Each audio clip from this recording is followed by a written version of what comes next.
let us know. So good morning, everybody, and welcome to another episode of Environmental Social Justice. This is a special edition with my friend Rimi Chakraborty, and she has a lodge and learning center in the Azores called Minuvida. Now, this is a very special place because Rimi is one of the first people I ever met who understood sustainable travel. And we're going back probably 15, 20 years, and I didn't even know what that meant at the time. Going to a place where you were green, environmentally conscious, circular economy, this was all new to me. So Rimi, the fact that you actually created your own lodge and learning center is amazing. So let me ask you, tell us about your lodge and why the Azores? Wow. Well, thank you, Wendy. Thanks for connecting. And it's so great to be here with you. So why the Azores? Well, my husband Joao is originally from here, and it was in scouting out our wedding destination that I was first introduced to these volcanic islands. They're literally in the middle of the Atlantic Ocean. Our vision is to elevate consciousness through travel. And what that means, especially coming out of the pandemic, I hope we're coming out, is that we are traveling not just for luxury and entertainment, but we're traveling to learn something. We're traveling to connect. We're traveling to connect with nature, to connect with ourselves, to have experiences that inspire us and that connect us rather than just distract us and keep us from evolving as a species and as humanity. That's awesome. Now, one of the things you and I were also talking about was the food you serve at your lodge is all sustainable, all grown on site. You don't import exotic foods. You don't import exotic things. And how is that important to people understanding what sustainable travel means? That's a great question. Yeah. So we have a 1 acre property, and we have our own organic farm, and we grow so much of what we serve. Yes. And then of course there are things that we don't have here. We work with local farmers, and we only serve local and in season. And what that means is, there's hotels even on this island that serve imported fruits and veggies from who knows where, because there's this ideal that, oh, well, the breakfast buffet needs to have grapes and kiwi and, fill in the blanks what you think a breakfast buffet should have. And our philosophy is that, the external costs associated with the importing of that, plus we have so many local products. This is a subtropical island.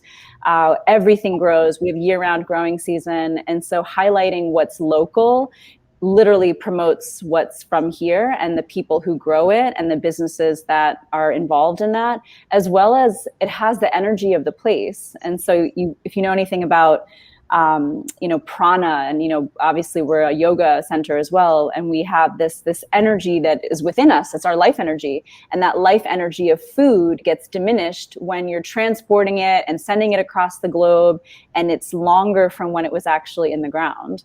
And so this is an important piece too of connecting people to place and connecting people to learning into themselves, is to feel the energy, especially because these are volcanic islands. Forgive my naivete on agriculture. It's my understanding that food that is transported long distance is usually harvested before it's actually ripe. Yeah. So it ripens and processed. So that's not the full natural tree ripening healthy thing to do. It's actually kind of subsidized. I think they spray it with ethanol to force it into ripeness. Yeah. And it's interesting because I used to never be able to eat bananas or avocados because they're often sprayed with these artificial ripeners. And we have a banana plantation here on the property. And I thought, when we got the place, great, I can't eat any of the bananas. And we also have an avocado tree. I can't eat any of the avocados. And then, we actually, gave the fruit tree some love. This was an abandoned fruit orchard before we bought it, and we brought it back to life and restored it. But we found that it takes 2 years for a banana to go from growing in the ground to becoming ripe, 2 whole years. So 2 whole years of sunshine and rain and wind and all the things that happen in those 2 years. And I was able to eat the bananas, no problem. I was able to eat the avocados, no problem, because of course we don't use any chemical fertilizers or anything. We compost and everything's organic. And the whole life cycle of the food and understanding, just connecting to the food. I don't think people are really aware what goes into growing food. Not at all. I actually didn't realize that most of our fertilizers that we use commercially is petroleum based. That was actually shocking to me. And I only learned that a few years ago. Yeah. So imagine, me, like, I'm the environmentalist. I've been doing this for 20 years and I had no clue. Yeah, well, I was the same. I didn't even know how things grew in the ground, like very basic things I didn't know. And then owning a 1 acre property with an organic farm. I mean, thanks to my husband who actually knows about this stuff. And we actually have a gardener who works here as well, which is great. But it's so incredible to connect to the land and to just remember and see and pay attention. And then you realize that nature isn't here to entertain us. We can't turn it on when we are traveling to entertain us, like, oh, make the waterfall do that cool thing now, push the button, make it happen. No, it doesn't work that way. When we're traveling, we're in a place where we're present. And this is what elevating consciousness through travel is about. One of the things I love, and I did a little research, is you guys have won the Azores Sustainability Pledge and the Responsible Travel Pledge. So those are pretty important. That actually shows that you are not only talking about doing sustainability, you're actually practicing it, you're doing it, which I think is hugely important with the world of greenwashing that we are seeing today. Yeah. I take personal offense in a lot of the greenwashing I see, because everyone's jumping on this bandwagon now saying, oh, we're, ESG and green. You gotta know what you're talking about. You can't you can't just say, well, I'm going to go from just doing economy and finance, and now I'm going to be the environmental expert. It takes a little time, it takes a little education. I'm glad people are doing it. I'm glad it's being recognized, but I love the fact that you have been actively walking the walk and talking the talk since the day I met you.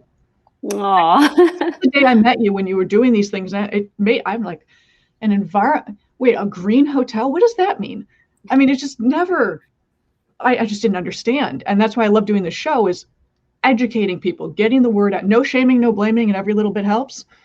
That tagline means something, because I'm sick of people yelling at each other. And one of the things, promoting women, you're huge in that. And you are starting a new initiative, the Rootsilience, if I got that pronounced right. Yeah. Please tell me more about that, because I love what you were doing with that.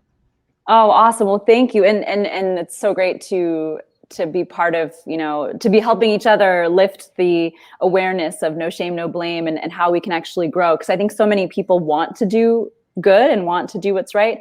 It's just a lack of education, or there's so many mixed messages. It's challenging. And really quick on the sustainable travel note, our focus is on operations. And so many buildings gain a lot of awards because they reuse materials or they incorporate solar, which is great. And that's wonderful. And we restored an 18th century manor, and we did renovations, and that's part of how we actually built the place and renovated.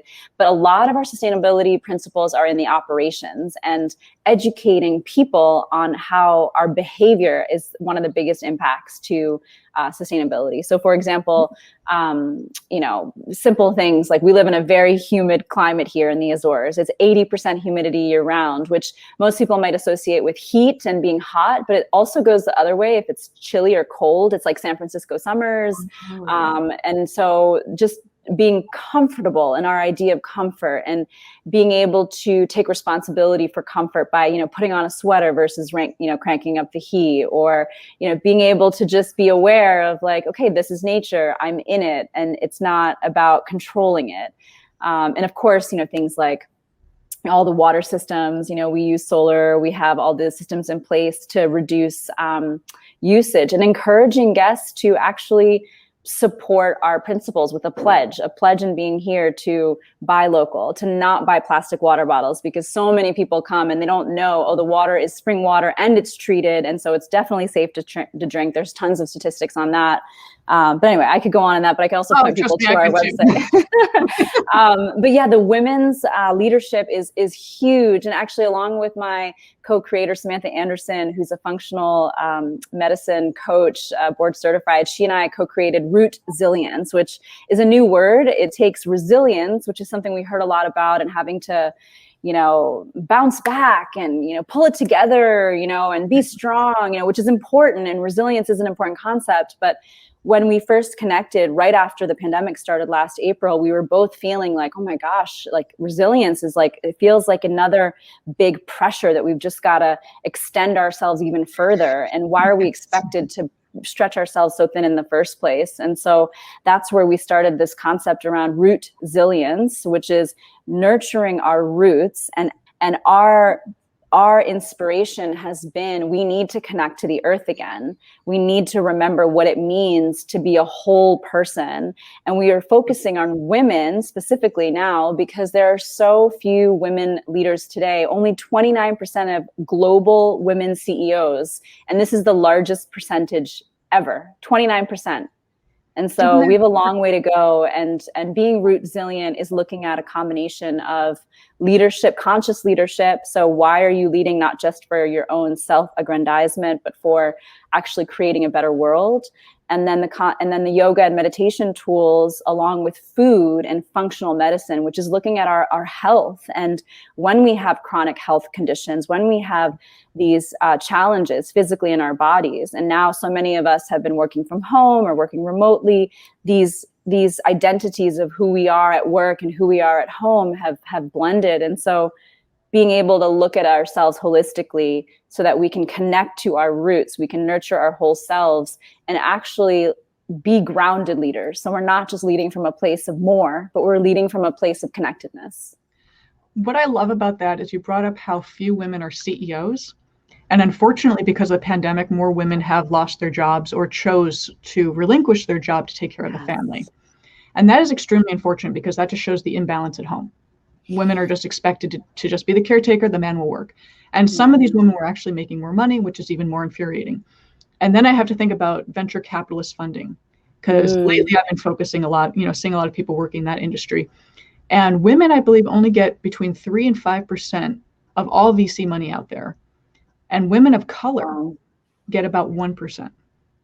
Wow, I didn't know that. That's a sobering stat. And I learned that a couple of years ago. I went to the Los Angeles Clean Tech Incubator, downtown LA. And there was a woman talking, and she gave those statistics. And then she added to those statistics that women are more responsible with money, and they will always pay back their debts. Yeah. Men will be like, yeah, we lost the money. It's okay. We'll do it again.